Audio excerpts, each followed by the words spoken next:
there is a stretch of leadership that nobody really ever prepares you for. And this is really timely, actually, but it's when the old vision loses its pull, but there's not really something new in its place yet. So you still have decisions to get made. You still have people that need leadership. You still have systems that are being built and fleshed out or cleaned up a little bit. And that's what we're going to talk about is the space where you have to hold uncertainty, but also maintain responsibility.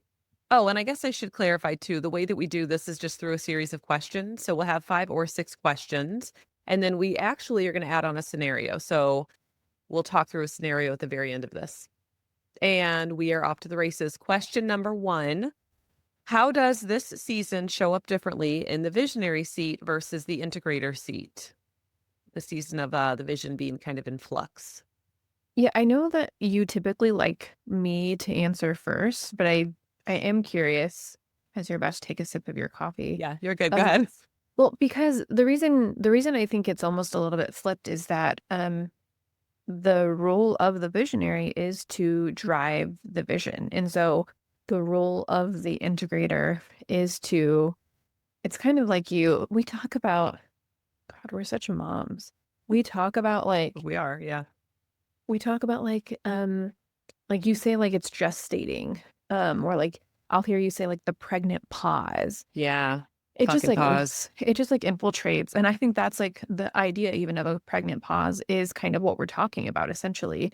But the integrator our challenges here are so unique because your role is to gestate this vision, and, if we know anything about gestation, it's that it takes for fucking ever, and it's uncomfortable, and maybe there are some positive moments, but overall, it's generally not, on the whole, a pleasant experience. I'm also coming off of a twin pregnancy that was a Yeah. literal Nightmare? nightmare pretty much from start to finish. Yeah. So anyway, it kind of feels like your role is to give birth to this idea, this vision, and then Yeah. I almost feel like as the visionary, almost like in the place of a midwife. Like I feel like I'm, Oh, is the integrator? yeah, like Oh, I'm yeah, kind yeah. of like helping you transition from like birthing this thing to now we have this thing that's Mhm. here. And so that was a lot of words, not even directly answering your question. It was good though. I think ultimately it was, deferring to me to answer first because the role of visionary, as you so aptly put, is to drive the vision. Like, Yep. yeah. Um, how does the season show up differently in visionary seat versus integrator? I hate saying I don't know, but like it's hard. I'm saying I don't know in that I don't know the exact felt experience for you as the integrator. So that's part of the like, I'm not sure. But I think for me, anytime the vision is in flux, well, actually, there's two answers, probably 5 or 10, but let's say two to start. One is that I think I always think of things as mildly in flux.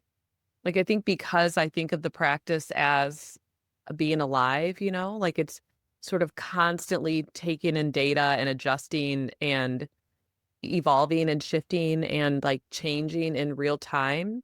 So anything that is in place right now, I think, like I don't give a fuck. Like if it doesn't fit, it doesn't fit. And so if we need to change something, then we need to change something. But with that said, I will say the vision has stayed relatively stable. Some core components have stayed stable over the years. And so when we talk about like the vision being in flux, I think that for me, the constant um, I don't even know if it's like question or like the constant thing that's happening is my evolution or growth as a person, as a leader, as a parent, as a partner, what the fuck ever, is intricately tied with the vision. And so in this latest season of life, there's just been a lot of shedding and pruning and not just like sloughing shit off, but like actively saying no to things where my body, like, has any sort of, like, indifference, like, no, I'm not interested in just doing things for the sake of just doing them, even if I have done them historically, and even if part of me might still enjoy them, if there's any indication of this is too much weight in a negative way, no, the answer is just straight up no. So in some ways it feels really clean, but what happened is that, or what has happened, I think, is that that also has meant saying no to things that we have kind of talked about for a while with regard to the vision. So there have been things that I think, like, I'm going to say loosely planned, but we're part of the larger, like, we do a 5-year target. So anybody familiar with EOS, they usually say most companies fall on a 10-year target. Some do 20. That's crazy to me. So God, can you imagine no, I can't. trying Like, to plan no, 20 years? no, that's just, yeah, not at all. So we opted to do, leadership team agreed to do a 5-year target. So even with our 5-year target at our most recent 2-day annual vision planning session, we cut shit out. I was like, I don't know why I don't want to do this. Like, I don't actually think I want to do this. My body doesn't want to, like, Tara doesn't want to, but it's been part of the vision, so does that mean we should keep it there? I feel like I end up having sort of these existential questions, or maybe more philosophical questions about what does it mean to have a vision, and then, um, it's changed for me. Again, core components are pretty stable. I would say, like, even cleaner and a little more energetic, but, like, this extra shit is gone. Like, I don't actually wanna do that thing. I think I was doing it out of this felt sense of either obligation, or Mhm. let's say maybe, I get excited about shit, so even, like, excitement and, like, "Yeah, that'll be awesome," and then, "Let's do it," but it's not like a sustained excitement, or a sustainable excitement, I should say. And so, I feel like I was going somewhere with that, but maybe let me just, like, try to wrap this up, because I'm curious from your perspective then, if you're talking about being sort of a midwife, engaging in midwifery from, like, a visionary to practice, I think it makes me curious what it's like for you then. But ultimately, if it is the visionary that holds the vision, and I'm saying, like, "Ooh, actually, like, that I don't think that's it." I'm curious, like, from an integrator Mhm. perspective, the flip side of that coin, or maybe the layering over the experiences. What's my point? My point is, I feel like the vision is kind of constantly in flux, just like a pool of magma, like, it's constantly, like, is it roiling and, like, boiling and, Mhm. like, Mhm. bubbling, and Mhm. like, there's a movement there. Something's always happening. That's how the vision feels to me. Like, there's always something, like, going on underneath. So let's say on one hand, the vision is always in flux. On the other hand, I need four hands. On the other hand, there are some components of it that are stable. The vision is really tied in with my own experience in life and what I feel, like, capable of at any given moment, which I don't know if that's good or bad, honestly. It just feels like it is. And um no, maybe that's it. I don't know. I think that might be it. So I think I'm good. It's interesting. So okay, one thing that is interesting that sticks out to me is that you described it as like magma, the vision, or like when it's, I think, yeah, just like generally, Mhm. which is just, it's just an interesting choice in imagery because you could have said like water, because water Mhm. can churn and bubble. Um, but there's almost something a little bit more volatile about Mhm. magma, the little bit more, like a little bit more dangerous, a little bit more, um, like water can be dangerous, but there's, Yeah, it's it's we don't it's drink not magma. water. Yeah, it's not water at all to me, which is funny Yeah, because it's yeah. like water is too fluid. It's too it just rolls right off stuff, and obviously, like, But magma like, can like cool and harden and it's yeah, like and also there's sticky. something, like, the way that it bubbles, it's like sort of Mm, slow moving, and, mhm, like, yeah, I think there's something magma comes to mind because I can just see it, like, there's, like, a thickness, there's a mhm. density, I guess, to the actual why do we always get into science? Because I'm like, what is it called? Like, the actual, like, So it's like structure, rock, like, it's like molten rock, yeah, there's something that, like, like it's minerals and yeah. but it makes me think of you've seen Fern Belly? You were like Oh my a God, it's been a 80s, 90s long, kid. yeah, it's been a super long time. My cousins Oh love that man. movie. I mean, that's what inspired the like environmentalist and advocate in me as a child. Oh, that's so funny. Um, Yeah. but it makes me think of like there's like the tar monster, and it's that same kind of like it's like bleh, Hmm. it's like thick and kind of sticky, and when water boils, it's like blah, blah, blah, blah, blah. Yeah, it's But fast like and kind of when fizzy mag, and yeah, with like lava, it's like you can kind of see the before it. yeah. Anyway, Yeah, so that's that was funny. just like that stuck out to me. That was interesting. Hmm. Yeah, so I think I am going to wager based on like what we've talked about, not like on the podcast, but like in general what we've talked about in terms of the qualities of an integrator. Integrators, I think, tend on the anxious side or can. Hmm. Um, Probably the good ones too. and so there is like a level of, for me, a level of anxiety when the vision isn't clear. Because in our dynamic, I rely on you to help give me clarity, which I've said before, like I like structure. I like knowing, like you very much like feel, don't tell me what to do. And I don't want to necessarily be told what to do, but I do like knowing kind of the bounds within which I'm operating. Yeah. And so there is an aspect of feeling a little bit as an anxious person. Um, I for a long time grew up feeling in even into college feeling like almost always feeling like I was maybe doing something wrong or like, am I doing something wrong? Am I gonna get in Yeah. trouble? Mm. And so it's not exactly the same feeling, but it's kind of that like nagging thing when the vision doesn't feel clear to me. Or if it's like it's not clear because we know like this isn't it, but we haven't Mhm. quite made the swing of the pendulum to the other side where it's this is it. Um, it can feel a little unmooring and a little Mhm. bit like, well, like what is my role here? If my role is to guide the, I guess or like take not guide necessarily, but to like the baton almost it feels like the baton's being Yeah. passed, and so it's like that liminal space between the baton reaching my hand. It's kind of like I'm sitting there like, okay, okay, I'm ready for this baton. Mm. Um, but I would also say that while I don't know if this is going to get into some of the questions you were going to cover, That's fine. You can. um, but it feels like feels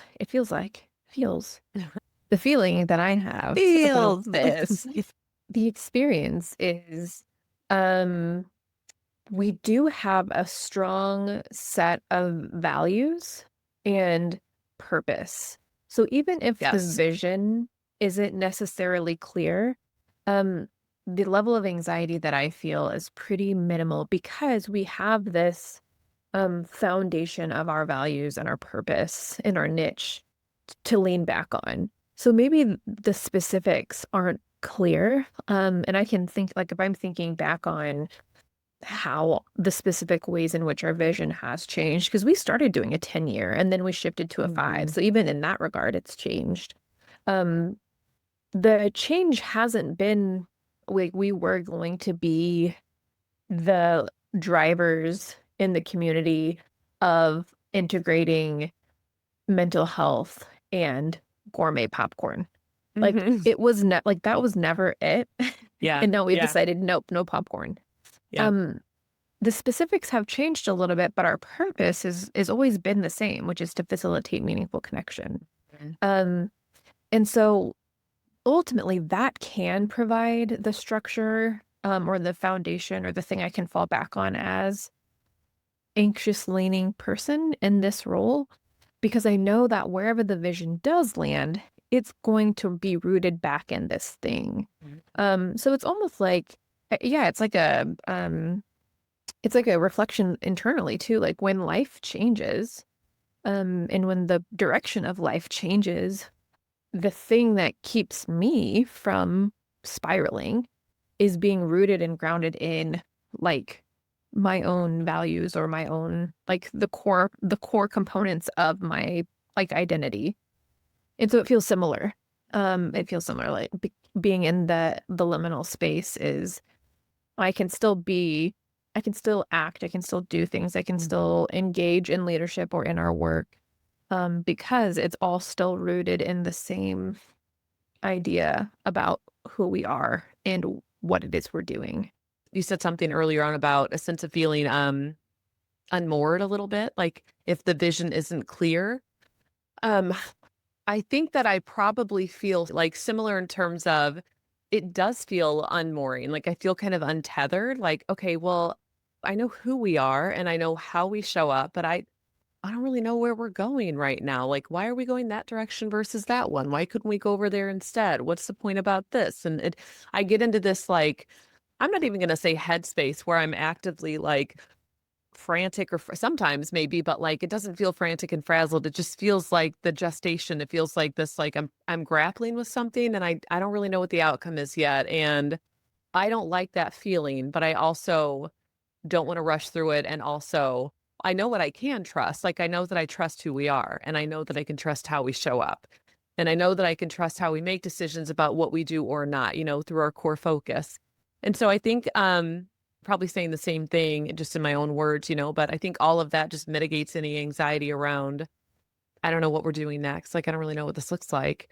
But it maybe it's less anxious for me and more, like, impatient.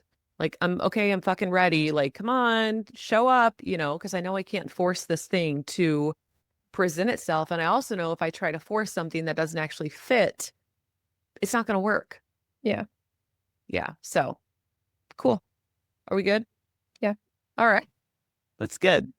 The thing I'm, like, especially good at with podcasts? Just how, like, good I am at transitions, how segues and alright, are we done with that? Let's go. Question 2. Okay, this is a good if I had a better way of segueing it, it would have been a good segue to this next question, what we were just Mhm. talked about. What internal pressure exists to resolve the uncertainty too quickly? Yeah, I've this question I wanted to talk about because I think it's you. Like you, I think feel a lot of the internal pressure. Yeah. Um, Interestingly, I don't. It just like knowing the two of us and how we operate, it feels like a little bit like you wouldn't guess this, but I'm actually pretty comfortable with the like sitting in the waiting, like sitting in the waiting room. Like I it doesn't um I might be anxious to get to the next part, but I'm also really comfortable, like, just sitting in the waiting of it all. Um, and I think I tend to be more of a reactive person, and you tend to be more of a proactive person. I think you're Mhm. much more like, "Let's go after this thing. Let's figure this thing out. Let's start, solutioning." Like, when we're talking about problem solving, like, I think after an appropriate period of, like, being curious and trying to identify, Mhm. um, I think you're ready to, like, "Let's make a move. Let's do something." Mhm. And I'm much more comfortable kind of sitting back and saying, "Well, let's wait and see," or I'd like some time to consider the options," or "I'd like to observe more." And so I also think that that's probably, like, the visionary integrator difference. Mhm. My job isn't really to to make moves, especially around vision. That is your job, and so it would make sense that I think my perception, and I think what I've heard you talk about is feeling a sense of urgency and a Mhm. pressure. Um, I also think you feel so I don't mean to, like, speak for you, but Yeah, you're good.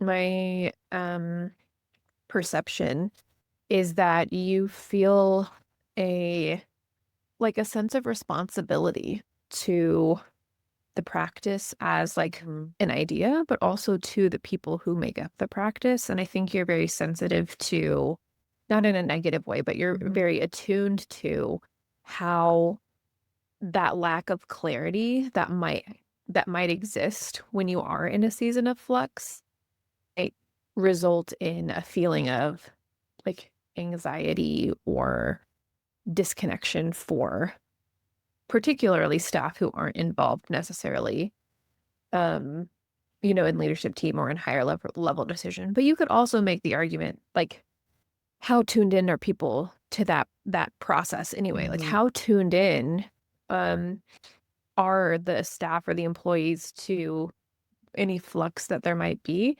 Honestly, it's more likely that they hear about it after the fact. But so I don't know. I think I just kind of like meandered away from the path there for a minute. But I don't personally feel a Internal sense of pressure? no, no. That's I interesting. I also think the nature of the integrator is much more like operational and tasky. Mm, Maybe not tasky, but like they're concrete. Like I'm not doing a lot of abstract thinking, conceptualizing. mm, They're like the work of my day is much more, okay, I've got to connect with this person. I've got to research this thing. I've got to make these decisions. I've got to have these conversations. And mhm. so it's kind of easy for me because that internal pressure, it really isn't mine to own. The internal pressure that I will feel is more like deadline related or like Oh, I see. I've got these things that I'm responsible for that I have to get done. And it's usually I have to do this by this day or this time. So it's usually more of a time. Um Time-based pressure instead of yeah, well, yeah. what about do you feel internal pressure, excuse me, when, like, if the vision isn't clear, you talked about a sense of feeling unmoored. Um, I connected that language, so I think that's the word I'm gonna Yeah, keep yeah, repeating, yeah, but, yeah. like, unmoored or untethered, and there's some anxiety around that. That doesn't create any, like I think that I'm asking this and I'm realizing like, "Oh, yeah, Tara, that's you being a lean into pressure animal." Like, if I feel Mhm, internal tension, I gotta move. Like, so I can't I'm just imagining us in the waiting room. You brought that up as a visual, and I'm mhm. like, yeah, I would if I was, like, stuck there, I'd be fucking up pacing Keep around, like, pacing. "Right, Yeah, what are we yeah. doing?" Like, on my phone, texting, calling, "Can I work? Can I do this?" I like Meanwhile, I've got my Kindle and I'm just sitting there yes. like, I'm good. I'm just If gonna I read. knew if I knew that I was gonna be in the waiting room, I'd be more okay with it. But if I, like, was there and it was taking forever, I would just, like, have this growing sort of, like, need Yeah, to explode, like, now I'm thinking about the yeah, magma again. yeah. So that the internal pressure piece, like, the unmoored and the feeling anxiety, that doesn't create an internal pressure for like, that doesn't translate to any sort of pressure to resolve something, or do you know what I'm saying? I think Yeah, I'm curious what that's like for you on the inside. I think it's connected. So so the way that it shows up for me, like any internal sense of pressure, um, is is more about so I'm thinking of vision in like the big picture, like how like the direction of the practice, you know. But there are times I would say like where maybe on a more like micro level, um, if they're like okay, marketing is a great example. The vision around marketing is something that I think is in flux for us right Mhm. now and has been. Yeah, agreed.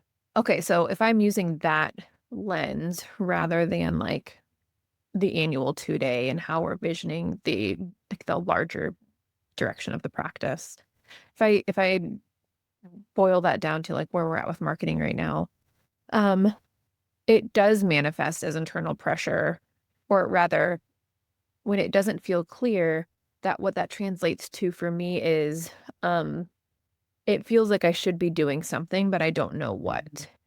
Yeah, okay. Um, and that is a really uncomfortable feeling for me. And because I'm a much more internal person, and we've talked before, like just different framework doesn't necessarily feel like the right word, but like lenses through which we experience the world. Um, Okay. if I don't understand something, essentially I feel like it's something wrong with me.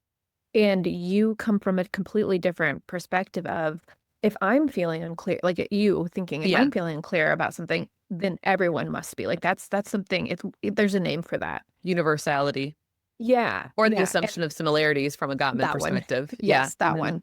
Yeah, and so for me, my instinct or my like first thought Also the open is, secret. Sorry, also the open secret if we're gonna go with Rumi, the Sufi yeah, anyway, go ahead, I'm sorry. Your first thought is I'm so sorry I cut you you off. know, no, that's okay. My first thought is, this discomfort is coming because I don't understand something. it's my problem to own, rather than the vision isn't clear. And so it's not that I'm not understanding. It's this thing is kind of it's ununderstandable in this point in time. Like it's nebulous. Never. It's Or like I the haven't clarified it enough. I think like the vision yeah, either isn't clear, period. Like I'm literally in the process of grappling with this thing, or I think I've clarified it with you and I haven't. And either way, neither of those things have anything to do with you. But yeah, if you're right, like my tendency is to be like, well, if I don't fucking understand, then nobody else must either. Like, and so yes, even yeah, if I don't understand and nobody else does, I still want to fucking understand. So tell me, what am I missing? yeah. Yeah, so I think for me that now that I've identified that feeling or what that thing is, it's it's actually kind of like a Data point? flare. Yeah, a flare, a signal, something pointing me to, oh, there's something here that I need to bring you in on because you're right. It's either that thing's not done percolating yet, or it makes a lot of sense in your brain and it just hasn't translated well to mine yet. And I think that Yep. is a unique challenge for a visionary, because I think things can be very clear and concrete. Like I feel like once you hit it, it's like there and it's in your brain. Yeah, that's exactly it. Yes. But then you have to translate what is so clear in your brain to other people who have different ways of understanding things, who have not been a part of this whole process internally for you. It's kind of like how it's like amazes me how people can how people can do art. Like you can take something up here Yeah. and translate it into something that is universally accessible to other people. Like you can transmute this feeling, which is Mhm. such an abstract thing, into this visual representation that evokes the same I mean, it's incredible. And so it's like Yeah, agreed.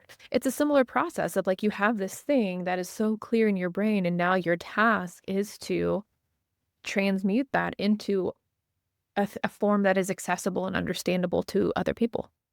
That gives me like it like makes me viscerally react because that is my constant pain point.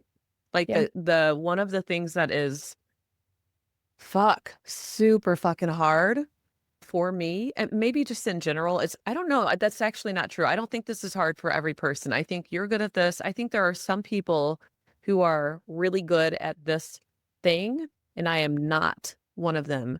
Taking something from my head, a concept, and then distilling it down. It I think I'm impatient. Like I can Mhm. do this. I can do this thing and God, it takes me fucking forever. It just takes so Mhm. long. I remember doing my qualifying experience. Sorry, not qualifying experience, but my comprehensive exams. And Oh, so yeah, comps. you had three, yeah, comps. Yeah. Two of them were take home, which was great. But one, the faculty, he was more old school and he was like, no, this is on site. You get a 4 hour block and you have to answer some questions and you don't get to know what they are in advance.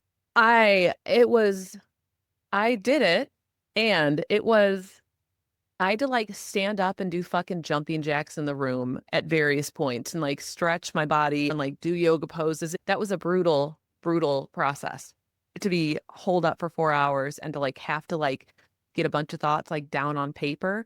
And so it's hard. It's fucking hard for me to do. And no part of me like enjoys the process. It fucking takes forever to do. That's why I would much rather talk than type or Yeah. like talk out loud about something because then it's just, well, this and also this and maybe this thing over here and then this thing. But that's not fair for anybody around me if I'm trying to translate a concept over to another person to then enact. So to do the thing that has to be done, like even with marketing, for example, or if I'm doing something for I'm thinking about with Molly whenever we're trying to like tease apart our clinical team lead from our supervisory role, Mhm. and not only like the expectations, how do these live together? How do they, intersect with clinicians and at what point? And like what does the supervision developmental framework look like? That all lives in my head, and I thought it was really clear. And then I go to write it down or I go to like get this on paper and it's like, well, god damn, like that's way more than I actually thought that it was. Like I thought it was just simple. So I think Mhm. it's like yeah, maybe I'm just like going on too long about this because it's such an unenjoyable experience to have to get it onto paper in a coherent way. Like I can't Yeah. just put out fucking slop, because then the Yeah. people around me don't have any idea what to do. It's hard to do. And it has to be done. It's like a Yeah. necessary thing. I think it's super important. I've like especially seen more and more like the significance of needing to do this thing well. Yeah. And it's so hard. It's so Yeah, it's hard. like once you're able to do that, it relieves pressure. It relieves Yeah, pressure for everywhere. you. For Yes. you, and then it's the rest of us are like, okay, it's that thing of like, I know what it is that I need to do. I know where I'm supposed to go with this. I feel I know where it like, intersects with other things, how it fits in the yeah, system. Yeah. yeah, yes, exactly. And so then it's like, then we can be off to the races. And I feel that really clearly, but I feel really impeded when I don't feel like I understand, Yeah. or the thing isn't clear. Um, and then I Yeah. avoid it. I avoid it. I try not to think about it because it creates all this like internal like discomfort for me. And, Yeah. I'm gonna run away from that. Yeah. Yeah. Not me. I'm going to run But straight towards it and tackle it when I have. I think this is actually, I think we talked about this a little bit last time, maybe, or I did, or we did. I don't have any idea, but there's something in this too. Those sorts of things, like they require big energy from me. Like it takes me a lot of energy, not only to sit and think through something and actively grapple with it. Grappling is, I think it's kind of exhausting. I like doing it, but it's still an exhausting process. But then to take that and then translate into like a document or multiple, like sheets or documents tracking where they live, who they're with, all of that stuff, it also requires big chunks of time to do. yeah, So even right now, I am actively grappling with marketing related stuff, and it's taking me time to do. Like it's not only like I can be thinking about stuff, but then there's like this again active, like I'm sitting and I'm like researching and I'm talking to fucking chat, saying like, let me talk through this out loud. And here's what I'm thinking and here's why. And like push back on this. Does this make sense? And it's like I'm like sort of arguing with somebody about this to help really give it shape and like give it form. And right. it's And taken, you're doing this all while also like getting all these emails from like me saying like, hey, I need you to do this thing. Hey, I need you to yeah, do this sure. thing. Like there's Like other you're shit that trying has to to, be maintained. yeah, yeah. So it's like this thing requires a huge amount of energy and a huge amount of dedicated time. And you're also balancing that against, and this is where it's truly the juxtaposition of the visionary and the integrator because Mhm. like I said, time pressure. I got shit I have to do and I need this. Like I need this thing immediately. And for whatever reason, like I need your input or it's like marketing, it's happening. Like Mhm. we can't we're not like it's not like we can press pause on this thing so that you can grapple with it, envisionary it and conceptualize it and then press play again once it's all clear. Yes, Like it still is it's ongoing. yeah, it's happening. We have to keep doing it. So it's like even like little things like we need like the website needs to be updated about this thing. Yep. And like really who should be doing it? And so it's just like That's the grappling. Like, what does this role yeah, actually yeah, look like? exactly. Yeah. But you're Yeah. but you're you're doing that. Yeah, it's like you're asking your brain to engage in two completely different Mhm. processes almost at the same time and that's really really challenging I think for you in particular, not like you Tara, but like just the kind of the way you think about things and how Yeah. you do your work. Like that's Yes. really challenging. Yeah. Um I feel like yeah. you're, better at the as a side note, and then I think, we can probably move on to the next question after this, but I feel like yeah, I feel like some people are good at just, well, I would say good at switching tasks, but I still think there's also a cognitive, like, cost to doing that, but they do Okay. it faster and better. I'm not good at that, and so if I'm doing tasks and I need like, I have to-do items, I just have to work on to-do items, and if it is gonna cost if it's like, "Oh, actually, this is not just one to-do, it's like this to-do, but it's associated with this big thing," nope, Yeah. I'm not fucking doing that right now because now I'm gonna like, this is a whole Yeah. different it's a whole different part of my brain is what it feels like. Yeah. Yeah. Anything else before we No. no, okay. Alright, question 3. Where have you noticed others misinterpret this season as indecision or stagnation? That's interesting. Well, so it kind of alights on this thing that I talked around earlier about like staff perception. Um, and it's almost like a retroactive.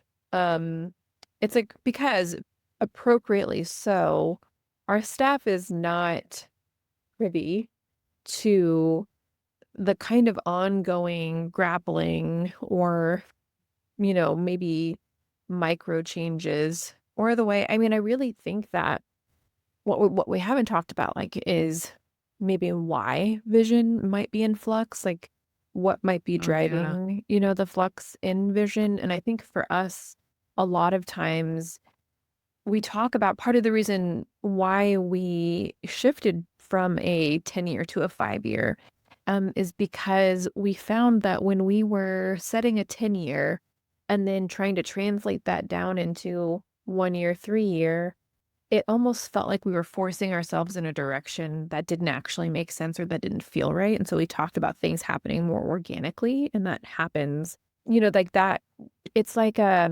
we don't want to be a practice or a leadership team that is beholden to the changing of the winds. Like, we're just gonna be blown this direction, that direction. But also, it's kind of like the butterfly effect, how things that are happening now are gonna change the direction that a thing is gonna go or what might happen 10 years in the future. And so, I think you also talked about like, feeling restrictive, like saying, "We're gonna do this thing in 10 years." It feels really restrictive. And so all of that to say that part of why I think maybe we have become more accustomed and comfortable with the vision just kind of constantly being in flux is is by design. It's intentional because we want our vision to be more organic, to be we want it to be flexible instead of rigid because we want to meet the changing needs of the practice, the political climate changes, the experience of running a business changes, financials change, trends in the provision of therapy like change. We learn more and more every year about how the human brain works or and so we want to be responsive to that. And also, like, I kind of connect this back to your experience of like shedding and wintering. We also are, as humans, continually reflecting on what makes sense in our lives and making decisions about whether or not something is continuing to serve us. Okay, so that's why. That's kind of why Can the I vision is in flux. Yeah. I'm sorry. I just want to chime in before I forget this. As you were talking, I was thinking about years ago, this is like when Steve and I were like first living together, like we're messy, we're figuring it out, like we're a young couple. I remember saying something about my life is just a series of happenstance moments, like how I got to where I got to. It still feels that way. Like I still feel like there's so much happenstance that has happened throughout my life. And um I think now I would say happenstance plus constant, like, um, self-monitoring in terms of, like, how I feel, if this is in alignment. Like, I didn't have that language before, but I think that was happening, but I just didn't know it was happening. But with Steve, he is one of those, like, and I think there are people like this too, who they pick a destination in the future and then they, like, that's it. Like, they're going there. I can't do that. I don't know what the fuck I wanna eat tomorrow. Like, I don't know what I'm gonna wanna do, and even 5 years is hard to think about like a 5-year target and a 3-year vision and a 1-year plan, it's like, okay, a year we can plan on this because I know also at this point the ship is big enough, it's gonna take a hot minute to move, you know? And if the expectation now is that the vision gets to evolve with us, that feels like, finally having an accurate reflection of my internal state with forward motion. Like, at any given point in time, if something feels off, like, if we charted a course and we're walking on this path, let's say through the woods, and then somehow, like, it diverges, there's something about, like, "Ooh, we could actually go this way or this way." I'm gonna stand there and look both ways and see how I feel. I'm literally gonna, like, move and look this way. Physiologically, what happens in my body compared to over here, and whichever way feels right is my preference.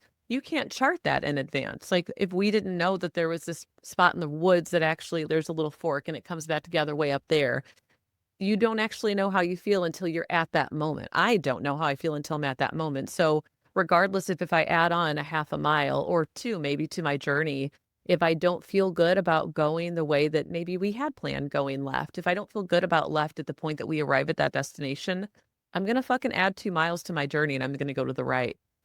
It's the same even when we sit for our meetings. I know you get so frustrated.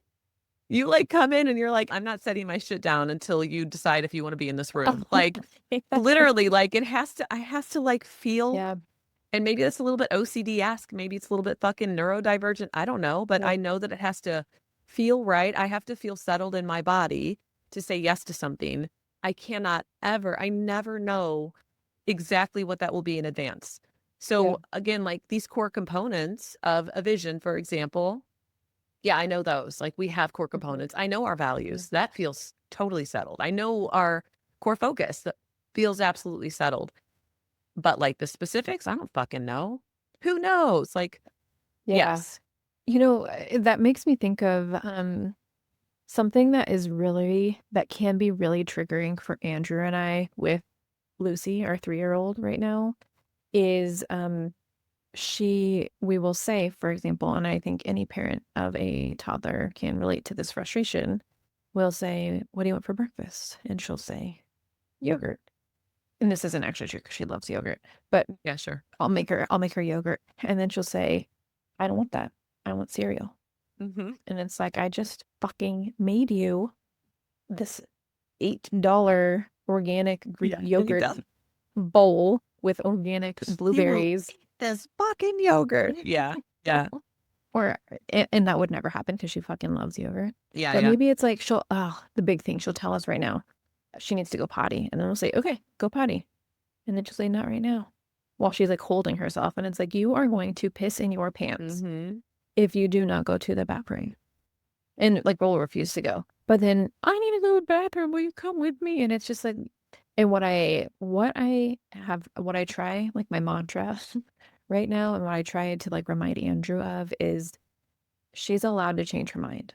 As frustrating as it might be for me, because it disrupts whatever plan I had or whatever there is something about that, like, that fluidity or that change that feels frustrating to me, because I like to have a plan. I like to know where we're going and what we're gonna do, and I don't Mhm. like going back and forth. I don't like having to pivot because it takes a lot of energy ultimately. Like, Yes. it does take energy to go back and forth. But also, she's allowed to change her mind. Now, the going pee or not going pee, that feels like that's just like power struggle. That's a different Yeah, thing. sure, sure, But yeah. like, but she's allowed to change her mind about things. She's allowed to think, "Well, I thought I wanted that thing, but now that I see that thing, I realize that's not actually what I wanted in the first place. What I really wanted was cereal. And I forgot or I didn't know, so it's like, Mhm. it's this idea of like allowing ourselves the flexibility to say, Yeah.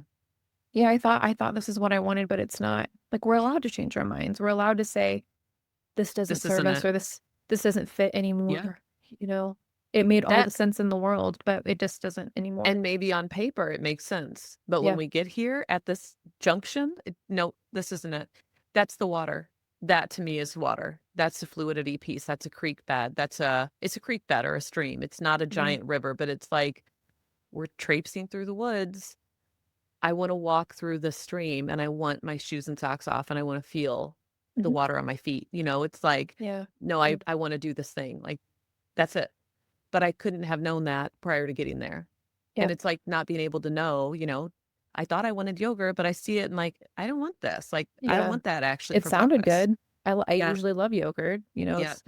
It's a tried and true staple, Yeah. but for whatever reason, I'm looking at Not it today. and Yeah. that ain't it. Yeah.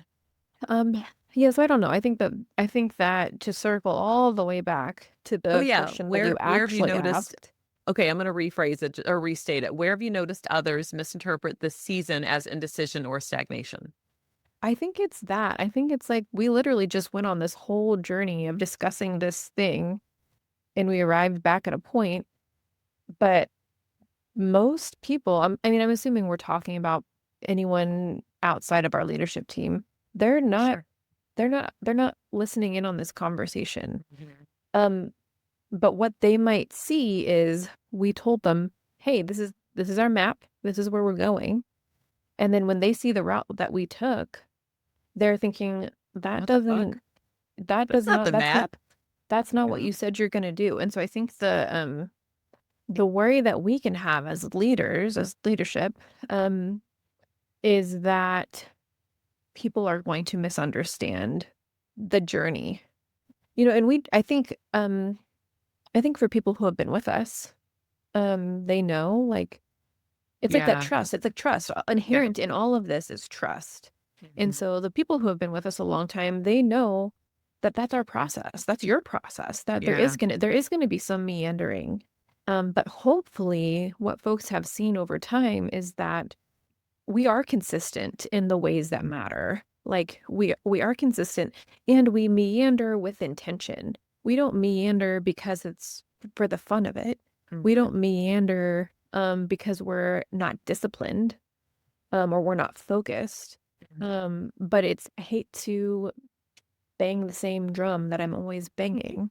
But it's like unlocking the inherently feminine side, which is much more Uh-huh. fluid, much more creative.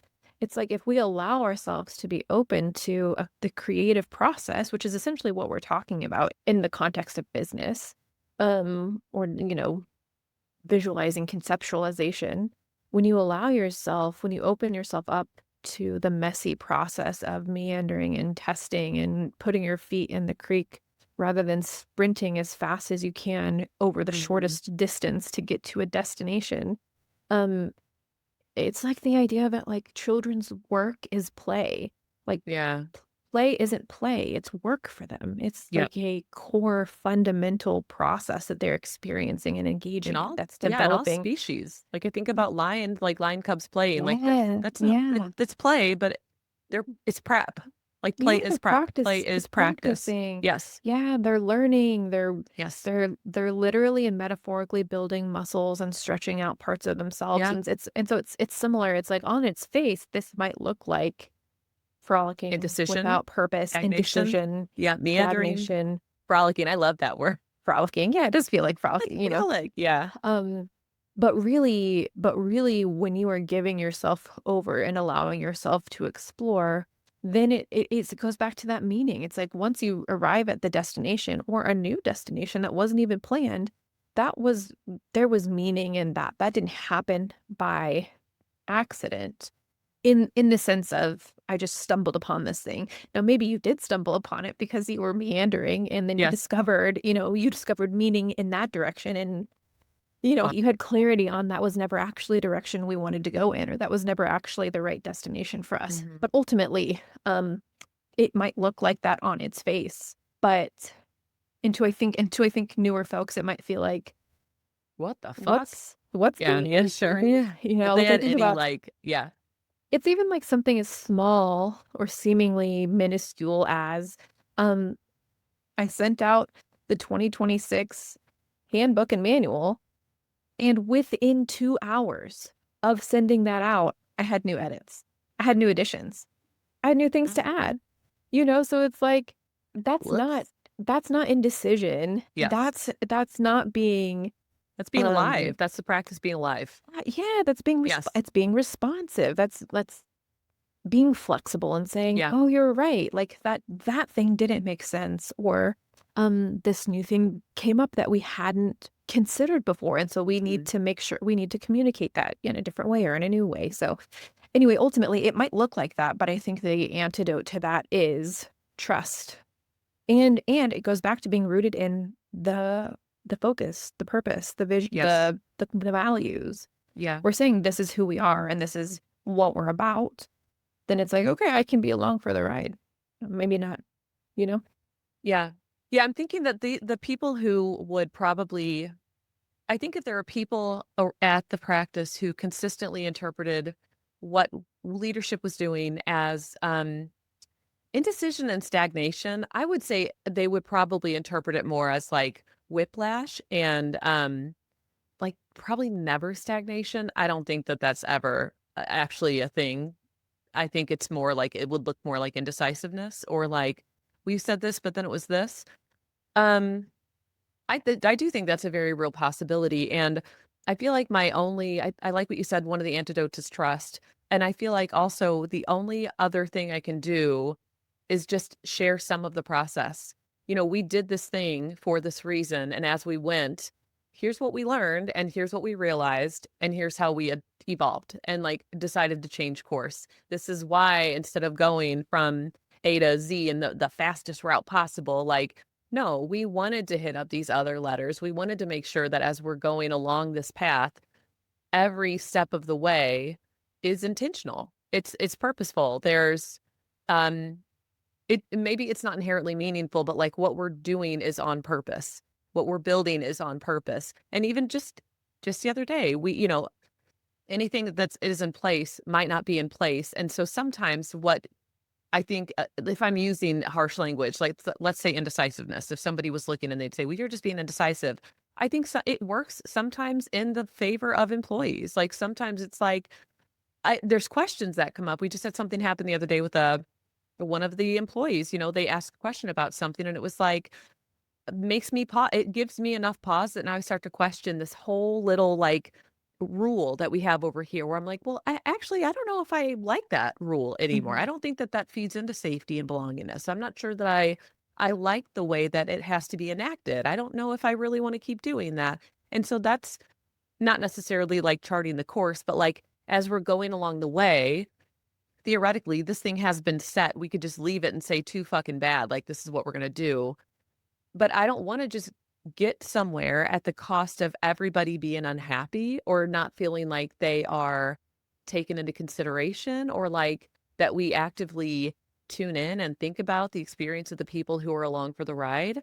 And so there are I guess I'm trying to say there are examples of what might look like indecision that are really, always to me, the indecisiveness is more about, like, alignment. Like, what are Yeah. we doing, and is it in alignment? And if the answer is no, then I don't wanna keep doing it.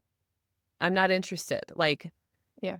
it doesn't work, you know? Yeah. Yeah, and I think that there is always going to be an aspect of, um, we can think as hard as we want, and we Oh, can yeah. talk, Try, and we talk, can process. discuss. Yeah, we can go back and forth, and we can consider every option that is that we can see, and still in the process of business, of life, of living, we're gonna bump up against things that weren't visible to us at the time. Yes, Um, always. yeah, so it's like that thing that you're talking about, that policy, that process made sense at the time. And Mhm. I remember, like, this is not new either. This is something you and I have talked about and gone back and forth about. Yeah. Um, and until it really bumped up against real life, Mhm. not just from a conceptual Yep. point of view, um, it was clear at that point, but now we've bumped up against something that is a different data point that adds a different layer of experience on Yes. that actually, kind of tilts the scale in a different direction Yeah. or is kind of like it just to your analogy of steering the ship, it what's it called? It's not the wheel. What's Course that thing? correcting. The Like oh, is it hull? called the wheel? Hull? Is it just the wheel? It's like whatever Let's you just say spin. the wheel. Yeah. The whole is like the Is it the hull? Oh, the space where no, you it's like live. the it's Where you whatever. live? No, I don't think so, but I think the It's hull where is you like live the and breathe. axis, It's the whatever. mast. This data point Flying jib. Okay, this data point. bumps the steering wheel, um, Steering wheel, not enough the anchor. that it does actually change the direction a little bit. Yeah. Yeah, which I like. I think that what I Yeah. was thinking too is that people, if they're, and then I want to go to the next question because it really relates to what we're talking about. But the anybody who I feel like if you're here for 3 months, like the way we talk about things, the way we actively operate, this is not hidden. Like it's known. Yeah. This is sort of a Yeah. known. And so I do feel like the people who stay and vibe like this, they know this. Like there's enough trust built up. There's enough of we have been doing it's like this, like we're moving sort of in this direction, but there's like it's micro adjustments. There's like a Mhm. series of all these like small corrections as we're going. And again, sometimes it feels I think it I don't think always, but I do think that often the micro adjustments, especially whenever we explain why like the rationale and like what is happening, I think that they help people feel safer Yeah. in general, on average, not necessarily always, but I think that that feeds into trust. And so they think like, "Oh, you are thinking about this. You are taking this into consider." Well, but they might not think anything, but I think maybe the, um, very subconscious, like, landing is like, "Ooh, okay, they got it. There's something Yeah. about" yeah. Yeah. Okay, I'm gonna do the next question Yeah. because I think it kinda relates. How do roles, structure, and trust compensate when future clarity is temporarily absent? How do they compensate when it's absent? I think it is that thing of when there is maybe a felt sense of unmooring or like we're like something shifting, but we haven't like locked into place yet. I think one, it is about transparency and like naming kind of what you're saying, like, hey, I think there might be this feeling. Like maybe you're feeling this way. We're feeling this way, or we know that this is a possibility. So I think it's that thing of like acknowledging all of the players at the table that Mhm. this feeling is it may be showing up and almost just, like, acknowledging it, like, yeah, like, this might be the case, and we're feeling it too, or we're experiencing this thing, Mhm. and what we do know, kind of like refocusing or regrounding in Yeah. what we've talked about, like, what we do know is these things aren't changing, like, Yes. this is still true, we are still about these things, our focus is still this thing, um but we also really value like, we do value being flexible, we do value being, responsive to the needs of our people, the needs of our practice, and so if you have questions, like, I think it's demonstrating, like, transparency about the process, but also a willingness or an openness to engage with any discomfort that people might be experiencing or any questions that people might have. I can think of examples where you've said, like, I don't know that I have an answer for you, but Mhm. if you're feeling this and you want to explore that, we're open to exploring that with you and letting you come alongside. I think for us it's kind of like knowing your people. It's like knowing Yeah. like we have people who they do want to know. They want to know like give me all the details. I want to They know really where want the you're at. details, yeah. Yeah, I want to know where you're at in the process. I want to know Yeah. how that veered off. I want to know all of that. And there are other people who are like, Actually, that's going to stress me out. Mhm. Um, just tell me that you've got it and Yeah. Leave let me me know alone. when let me know when Mhm. you've made a decision when you've like landed and then Yeah. I will be with you there. Yeah. Um, and so I think that's kind of the balance that you have struck and that we've like, and I don't think that's, I don't know, I think you do everything with intention, but I don't think that it's like, I'm going to do this. I'm going to engage with people this way solely because it's going to keep people happy, but I think Yeah. it's Yeah. like a natural that's just who you are. Like, you are a person who is transparent and who is attuned to the needs of, your employees, and I think you are just very open and, vulnerable about like, you are not afraid, you just show up how you are. Mhm. Like, I'm in process. This is messy. I'm thinking about it. I'm Mhm. intentional, but I'm thinking about it. And it might, like, if it feels confusing, I'm sorry that that's the feeling, but I Yeah. understand, I understand why you're feeling that, Yeah. or I understand, Yes. But I can't do anything about it because this is what is. yeah, it is what it is. Like So it's mhm. like, it's kind of like, it's, it's such a fucking cliche, man. It's, it's, I it's like how we being cliche. It's how we show up as parents. It's like Yeah. they need that quiet leadership. So it's that way of saying like, yeah, you're having this feeling and I understand this feeling. I understand that doesn't make sense and it might not, it might Mhm. not make sense and I'm feeling frustrated. But ultimately, like I'm going to lead us where Mhm. we need to go. And so there's a certain level of like, and I don't mean to like make the parallel that like we are infantilizing our employees or like we Yeah, are gross. like We're not like, yeah. not at all. But Yeah, it's that no. idea of, like, um, sometimes you don't need to understand. Like, you don't actually need to fully understand to trust that my role like, I always ask Lucy, like, "What's my job? What's mommy's job?" "To keep Mhm. you safe." Yeah. Like, to understand that our my job is to keep you all safe, you know? Mhm. emotionally or otherwise, or in terms of the job. But I Yeah. think that's how it compensates. It's refocusing on like who you are, how that shows up um in those moments of like maybe lack of clarity or discomfort. Yeah. Yeah, I think, I don't think you said this, but I feel like you're alluding to it. Um, my thought is that with, like, how do roles and structure and trust compensate when future clarity is, like, temporarily absent, or maybe it's in flux, or maybe it's just, like, yeah, not there at all, you know? I think that, um, it's, like, the only thing that people have then. Like, and for me, it's, like, the roles, the structure, and the trust.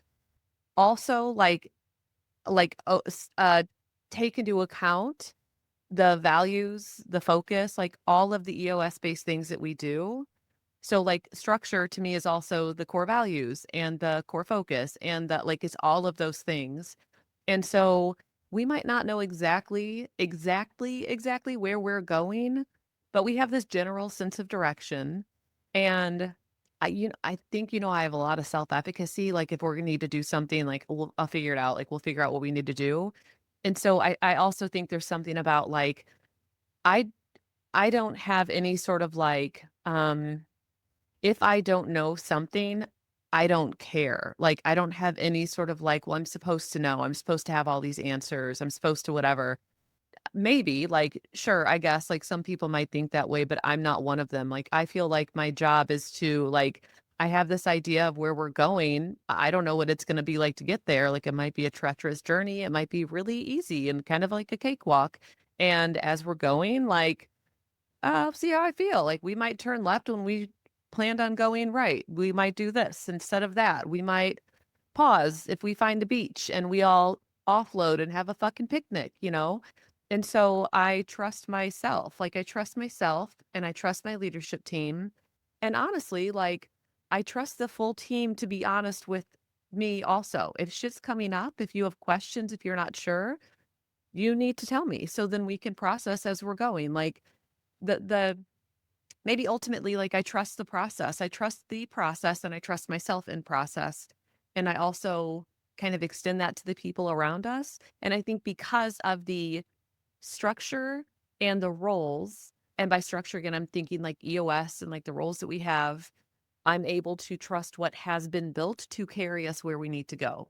And also in terms of structure and like meeting rhythms, when we get to a quarterly or an annual with our leadership team, I know we're going to look at the roles that we even have. Like, do we need another one in place to support where we're trying to go next? So it's funny. I think, like, how do role structure and trust compensate when future clarity is temporarily absent? I feel like trust is a byproduct of roles and structure. Um, and by structure, I mean to say like EOS, all of EOS, and also practice culture.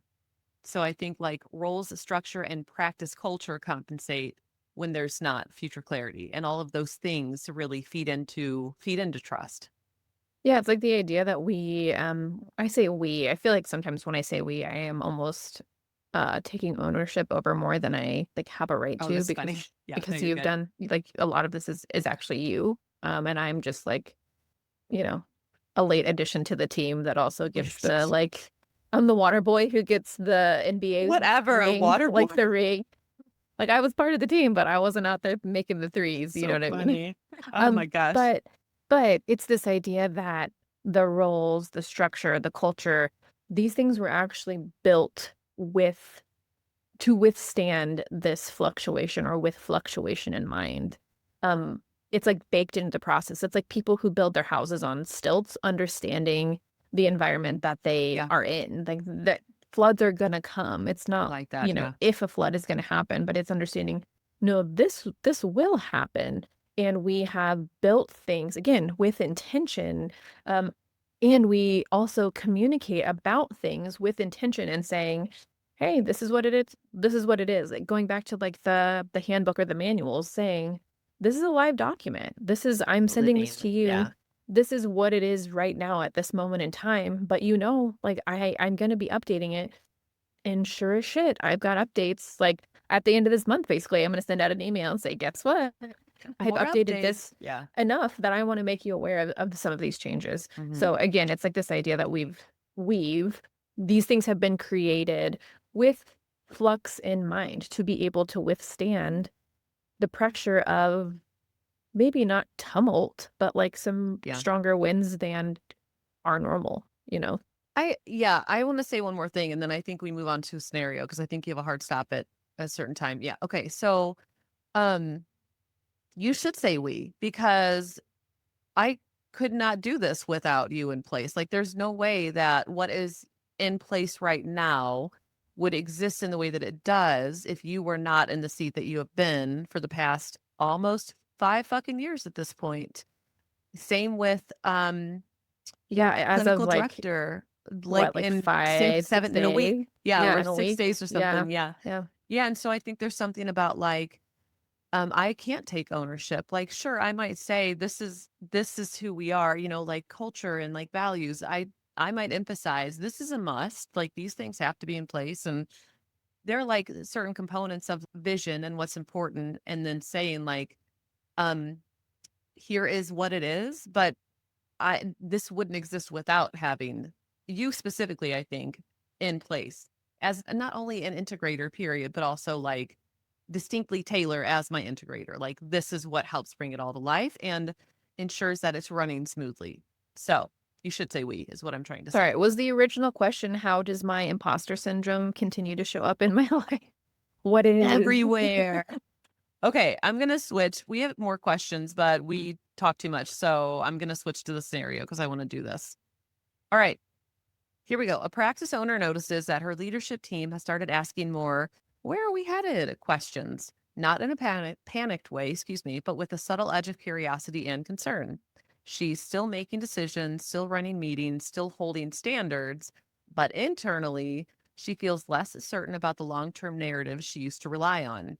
Her integrator is focused on keeping things operationally tight, but even there, priorities feel slightly less anchored than before. Nothing is falling apart, but the old language no longer fits, and she's hesitant to introduce new language before it feels true. She worries that naming the uncertainty could destabilize the team, yet she also senses that pretending nothing has shifted might erode trust in a quieter way. She's leading competently, but from a different internal posture than she's used to, and she's not sure yet what that posture is asking of her. There we go. That's the situation. I have thoughts immediately, but I want to know what you think first. I mean, the very first thing that comes to me is just like if this were someone on our team, I would want to have a conversation with her about like Yes. what are you feeling? Maybe I'm noticing this thing, or maybe I've heard you mention these things, or I think what often happens is like people will, but I think it's this idea that there's a lot of truth in humor. People will use humor as a mask almost.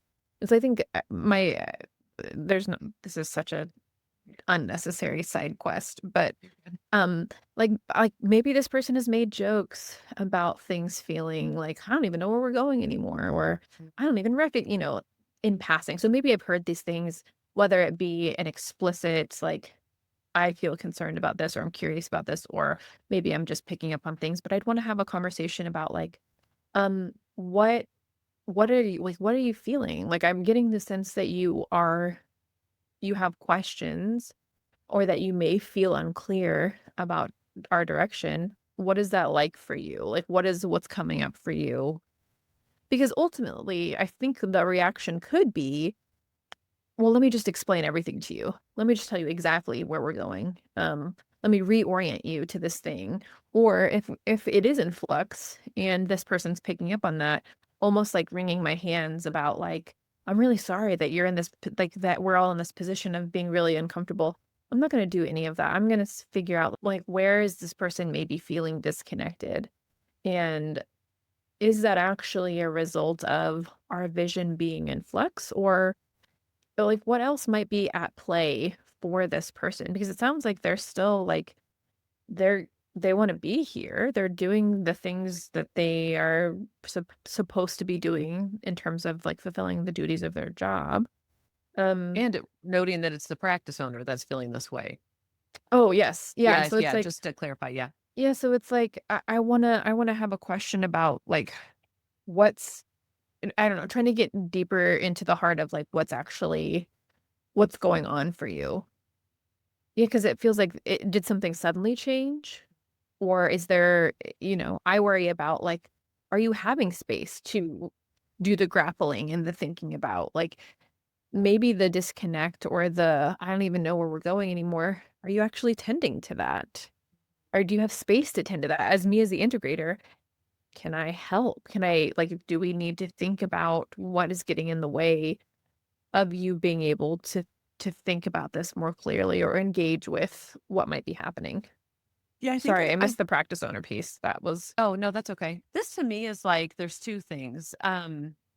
I don't understand why you wouldn't just talk to your leadership team. Like, I don't and I don't know if that's a me thing or if that's like it's so, it's really rare that I'm not telling you all what's happening with me, like what I'm thinking, how I'm feeling about things related to the vision or the practice or the business, my plans and intentions about like the amount of time and space that it takes up in my life. And, like those are, I feel like, I know like normal, like they happen every time, but it feels really important to me that you all know. And also, I mean, I have a little bit of truth threats anyway, but still, you are the leadership team. Like you should why is it not open and honest between the owner and the leadership team? That's sort of like my first yeah, kind of thought, I guess. yeah. And then my other is, why are they should be using EOS. Like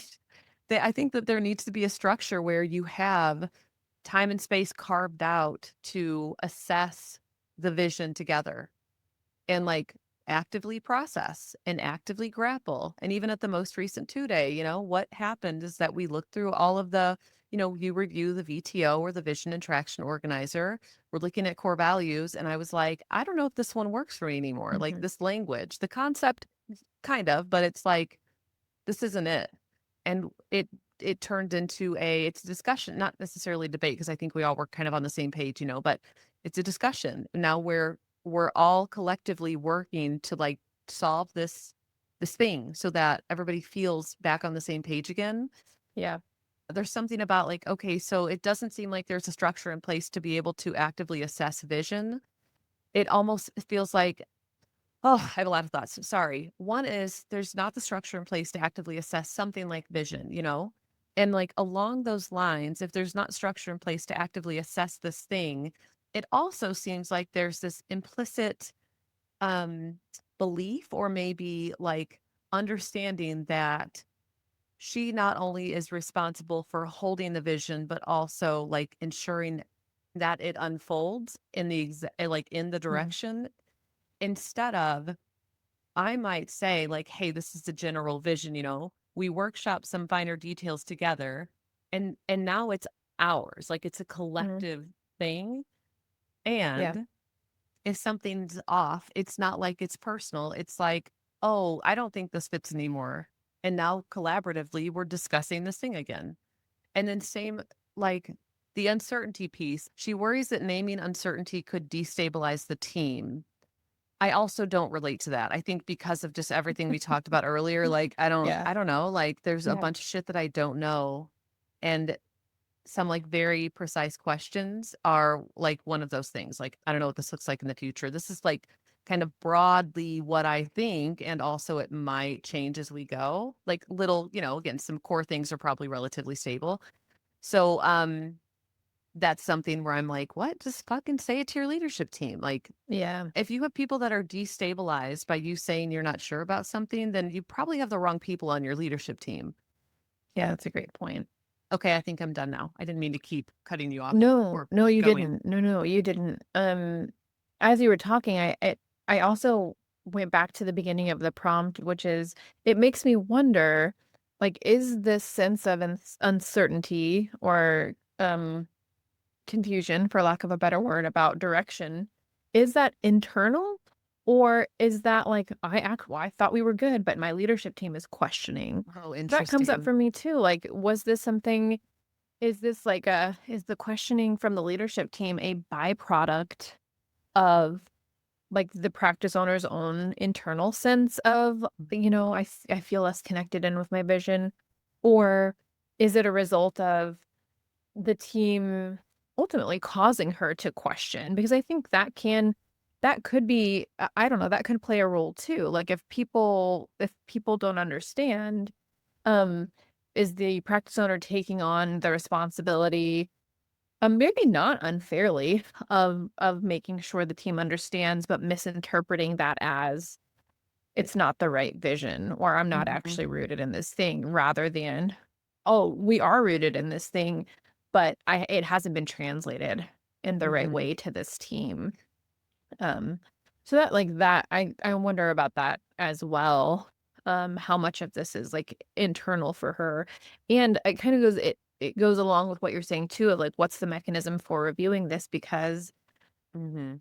while the visionary is the one who drives it, where's the collaborative process? Like, does the leadership team feel a sense of ownership over, shared Yes. ownership over this vision? Or is this kind of a top-down situation, and so they're not connected into it? That's why they don't understand it. Maybe they're not bought into it, and so then it feels like, I don't know, where are we going? Mhm. Um, Yeah, it feels more like I'm delegating things to you instead of I'm passing over ownership to you. yeah, Like, I'm yeah, delegating all of this, which is I don't wanna hold everything. Like, if I don't think any one person can continue holding everything if they have a growing practice. Like, it's yeah. not And doable. I think the role of the integrator is to keep things operationally tight, but also, to be attuned to the visionary, or to, honestly even prompt the visionary and say either like, this isn't clear to me, or something feels off here. Like, is it clear to you? Do we need to go back to the drawing board? Because I mean, I can think of times when I've said, like, does this still make sense for us? Like, Mhm, it seems like it might not make sense for you. So is this something we need to, like, do we need to put this on our meeting? Do we need to revisit this mhm, again? We thought we were clear, but maybe we're not. And so I think that's also part of the VI dynamic, is honestly being in tune with each other. Like, you can pick mhm, up on when I might be reluctant or hesitant about something, and you'll bring it up if I don't. And I think the same can go the other way, of saying like, yeah, I'm no like, for me, shows up with you of like, "I you seem resistant to this, so, like, mhm, is this actually it? Do we need to talk more about this? Like, are you in a situation where you're," this is veering a little bit, but are you in a situation where you're kind of forcing yourself down this path mhm, when you're not actually sure that that's the path, because you're afraid of, maybe not for you, again, but because you're afraid of destabilizing, or mhm. because we wanna be sensitive to not causing folks to have this perception of whiplash Yeah, in, yeah. "We made this decision, and actually now we're switching course." Psych. Yeah. It's actually one of the it's funny because one of the questions we didn't talk about, but I'm gonna say it out loud, Mhm. and we don't need to necessarily get into it, but it feels like a part of what you're saying, the question is what's emotionally harder, admitting vision is shifting or tolerating not knowing what comes next? And I feel like it's it's not either of those things. Well, the hardest part in all of it is the impact on the team. And so I'm Yeah, thinking like what's emotionally harder? It's I don't like not knowing what comes next. Like yeah, I don't like that space, but what is more difficult is fuck, how is this going to impact the people around me? Like for me the yeah, space I yeah, feel really impatient and like fuck, come on, like a sense of like let's go. Like come on, nothing's moving fast enough. But I was by myself, it would primarily just be that. Once yeah, we have people around us, then I feel a sense of, responsibility to them, and yes, I not yep, like, I mean, my tendency is emotional caretaking, and so but even if I, like, dial that back, which I think I have over the years, I still feel a sense of responsibility. It feels like an for sure. accurate yeah, Yeah, it's an accurately appropriate, placed and yes, yes, yeah, and yeah, so there's something about, like, "Ooh, but how are they gonna be?" Like, mhm. "Ooh, gosh, okay, what's gonna happen for the team?" And so Yeah, and I think that's where the just acknowledging the players at the table comes yeah. into play. just Mhm. acknowledging like that this might be the experience, but not shifting into the hand wringing, the apologist. Yes. I'm so Yes. sorry. Yeah, Yeah, no groveling, no yeah. yeah. Maybe not It is even what it 1,000 is. qualifying statements. Yeah, yep, Yeah, I think there's something about that over the past, I don't know, it's really been I don't even know, over the past few months in particular that I don't know if it's starting progesterone, I don't know if it's accepting winter and, like, kind of resigning myself to pruning and, like, getting rid of shit, like, it like, comfortable resignation, like, I'm finally submitting to this process that needed to unfold. I don't have yeah, any idea what it is exactly, but I do feel like the tendency or the urge to emotionally caretake and sort of the hand wringing and the groveling, like, all of that has, like, powered down significantly. Like, it just doesn't take up yeah, the same there's not as much energy there, like, at all. It just sort of feels like, "No, this is done." And I still my team is still important. I still wanna know if y'all are okay, but also, I don't feel bad about something that has to happen. yeah. Not to toot our own horn, but I think that shift really came into focus for me when we focused more on, like, our dynamic and you Yeah, stepping DI stuff. into the visionary and me stepping into the integrator. I don't know, I think when you feel more grounded and embodied in your role, there's less of the anxious energy that feels a need to caretake or apologize. Yeah, it's kind of like, I don't know, as you become more settled in your own identity, you become as women, we tend to apologize for a lot of things, but as we get Mhm, older and we become more rooted in our sense of who we are and our identities, I think a lot of us tend to stop apologizing and just mhm. show up. Yeah. Um, not disregarding the experience of people around us, but being able to recognize like what's ours and what's theirs. And so I think that Mhm, translates here of like as we're more rooted and grounded in who we are and where we're going and what we're doing, it allows us to like I heard you say earlier, like you trust yourself. It's like mhm, we trust who we are, we trust what we're doing. And we have this kind of checks and balances between us and amongst the leadership team, mhm, that we can feel confident when we say, maybe I'm making a tough decision. This is the decision we had to make, but we feel confident in that decision. And yep, I know it might result in some feelings, and I want to acknowledge that. And that's it. There's no, I'm sorry for that. There's yeah, no, just is it yeah, yeah, that's mhm, just where we are. So yeah. anyway. Yeah. Okay, anything else about the scenario?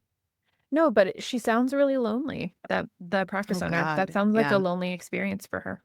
Yeah, I can't even imagine, like, I think last time we talked, it was sort of this recognition of how much you and the DCO, formerly CD DCO, how much the leadership team roles, like, offset the impact of the weight and, like, the loneliness that I of the Yeah. weight of carrying, sort of everything with the practice at the higher level and then also, like, the loneliness.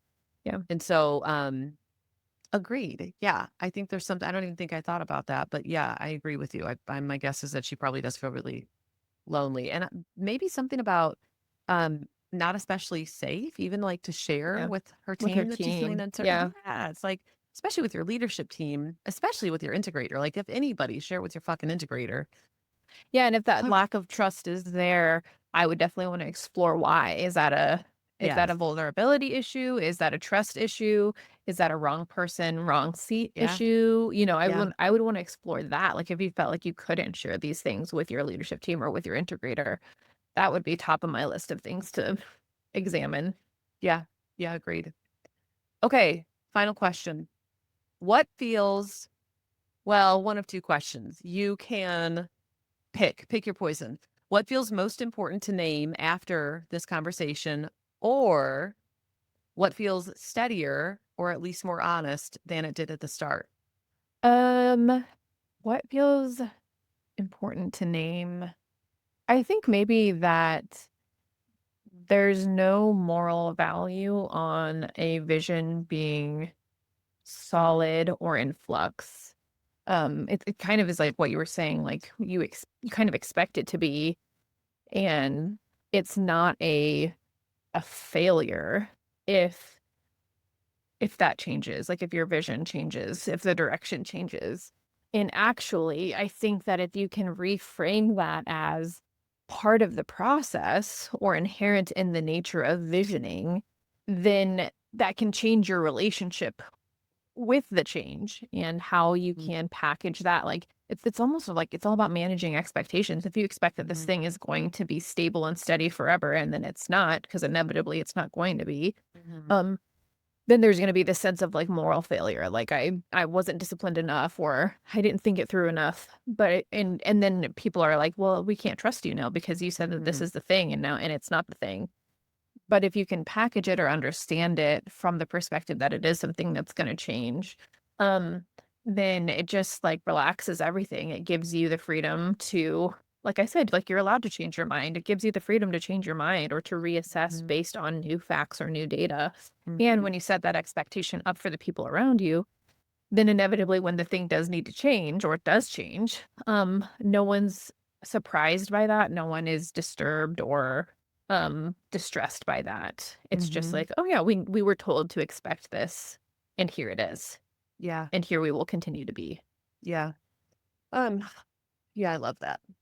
I think that what's coming up for me right now, what feels most important to name after this conversation is also that the way that we are talking, the way that I'm talking, the way that we are talking, the way that leadership exists and operates at my practice is reflective of me. It's reflective of like inherent things or like the ways that I need to exist in the world. And so I think there's something to be said for if your values, if your internal sense of alignment, if your way of being in the world is that your comfortability only comes from having a charted course and following that directly, then I think my answer is like, you do you, boo boo. Like, it's Yeah. also fine. Like, it's not like, I Not think I don't everyone want it wants to to come meander. exactly. I think I don't want it to come across like this is the only way to show up. And I don't think that we do, but this is the only way I can show up. And this is the only way that this is it for us. Like, this is it for the group. This is it for us. This is it for me. Like, this is how we operate. I don't think there's anything wrong with it. And also, if you are not that same person and your practice operates very differently, well, one, you might not actually be listening to this podcast at all because just by nature of how I/we are showing up, you'd We be don't operate in the same bitches. spaces. Yeah, like, no, no, no, that's not, I don't want that answer. Two, it sort of doesn't matter. I think that the best leaders are, and maybe this is my own bias, but I don't even know about the best leaders. I think that leadership is about an accurate reflection of an honest and self assessing version of yourself.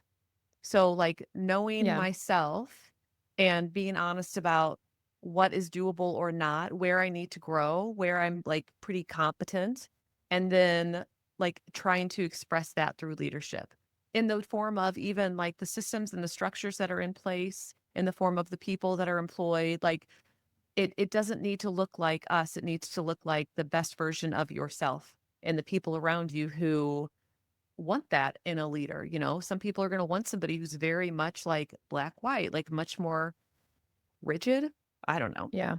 I hate saying You know that that word. I don't mean that in a bad way, but go ahead. Sorry. um no, it makes me think of there one of my favorite books that is kind of universally reviled in the like book world, because people say it's derivative and it's very Yeah. it seems insightful when it's not really, but I fucking love it. It's called The Alchemist. Essentially, it's just it's a beautiful story, and I won't get into that, but my high school Latin teacher, whom I adored, gave me a copy of that book for my high school graduation, and he wrote an inscription, and the inscription said, "Find your alchemy, treasure the formula." Oh, I love that. And I mean, it's like it's I we're what, like, I don't know how many years post high school now, but it stuck with me, gave me that to me when I was 18 and I'm 30, about to be 33, so a lot of years. It's that idea of like you find yours, you find your alchemy Mhm. and then treasure the formula, stick to that formula. So it's like you find what works for you, and that's what you've done. We have found something that works for us and we like Man, do I treasure that formula. Yeah, same. Yes. Yeah. That feels like the best way of getting at what I was trying to say. Much better. Much more spot on, actually. Visionary versus Yeah. integrator. Here's the actual condensed version of something. Yeah. Yeah. All right. That's it. Anything else, T Dog, before we hop off? That's it for me. All right. All right. All right. Okay. For everyone else, want to say thank you for spending some time with us on this new recurring segment, the VI table. There's two takeaways here for you. One is that everything I do, whether it's any offerings related to consulting, masterminds, insights, or thoughts, sharing about a podcast, is all done through my email list. So join that if you want to stay up to date with anything happening.